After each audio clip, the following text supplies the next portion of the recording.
Macho John, Nad, and Juanito, they call me in Mexico, with a little man on the street recording correspondence from Mexico.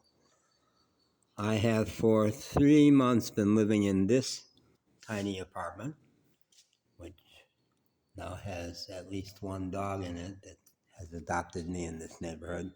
I've lived for 5 months in Acoma and 2 years in Mexico. And I want to describe what went on for me this morning.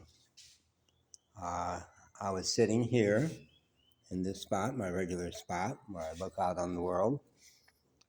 And after doing some other work with my YouTube videos, I made possibly the mistake of tuning into American news. And Rachel Maddow had a report on MSNBC about the embarrassment, how embarrassing Trump is for us Americans to the rest of the world. What a laughing stock he is. He knows like nothing, and he has no morals.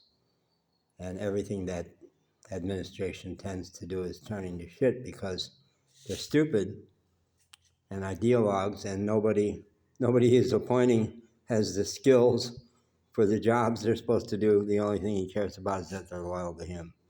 So I watched that Rachel Maddow thing, and I put a post on Blue Sky copying the Rachel show and saying, after 2 years in Mexico, I am so glad that most Mexicans are not following U.S. news closely, because it's embarrassing enough just being an American here, because the trope from the last century about the ugly American is never going to go away, because there's still lots of ugly Americans traveling here.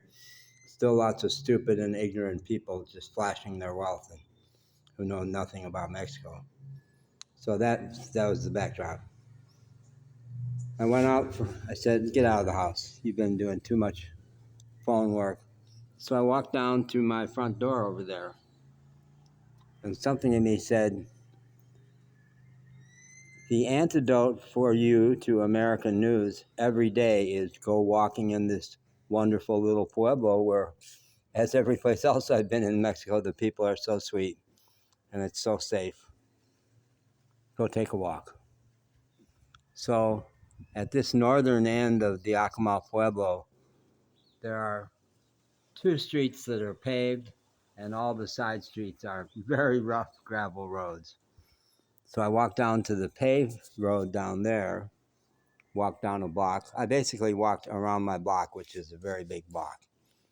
And at the other end of the block, there was a little store, which in the U.S. you probably wouldn't consider a store.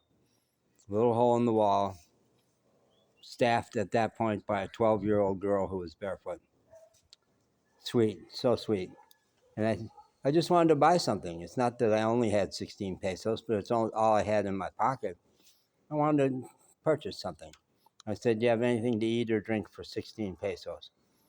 And she said, she looked around and said, yeah, these cookies, they're 16 pesos. I said, great, perfect. And my limited Spanish, yeah, that's great. So as I walked down the street, a little boy who was maybe 8 followed me down, obviously from that family. And the mom had been in the background as I dealt with the girl. The boy comes down the street and in Spanish says, did you want something to eat? And I said, well, the cookies were great, and I'll come back later with more money and I'll buy some more from you. He says, but you wanted something to eat, right? Yeah. So his sister, who's like 14, maybe 12, followed him, and she's carrying a big cup of water and this beautiful soup. Beautiful soup. Well, I know what went on. I know exactly what went on. The mom said to them, yeah, he's American, but he's hungry. He's hungry, and he only has 16 pesos. Take him some soup.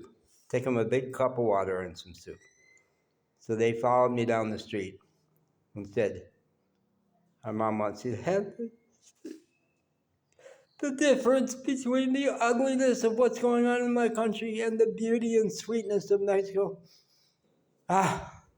It's so dramatic. It's so dramatic. And I'm so lucky to be here. Oh my God. I feel survivor's guilt to not be there. But we ain't going to survive it either. He just slapped 25% tariffs on Mexico, and he's proceeding to do everything he can to destroy the planet. So ain't none of us going to escape it. But I'm not in the middle of it, and I'm glad, grateful. Gracias a Dios.